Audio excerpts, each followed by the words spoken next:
కూటమి ప్రభుత్వంతోనే అభివృద్ధి సంక్షేమాలు. ఎమ్మెల్యే చినరాజప్ప.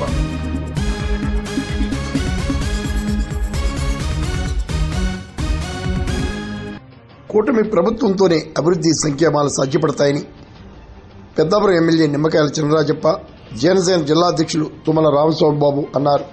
సోమవారం సామర్లకోటలో పలు రోడ్లకు శంకుస్థాపనలు చేశారు.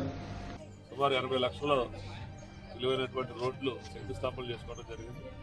అది 3 వారాల్లోగా రోడ్లు కంప్లీట్ అవ్వాలని శాసనసభ్యులు ఆదేశాలు ఇవ్వడం జరిగింది. కాంట్రాక్టర్ ఇక్కడ చెప్పుకోదగ్గ విషయం ఏంటంటే, గత ప్రభుత్వంలో అంటే వైసీపీ జగన్మోహన్ రెడ్డి ప్రభుత్వంలో వారు అనుచరులకు వచ్చినటువంటి రోడ్లు, శాంక్షన్ రోడ్లు కూడా వాళ్ళు చేసుకోవడానికి భయపడి చేయడం మానేశారు. ఎందుకంటే డబ్బులు ఇస్తారో ఎవరైనటువంటి అనుమానంతో ఎవరైతే వైసీపీ నాయకులు ఉన్నారో వారి పేరు ఉన్నటువంటి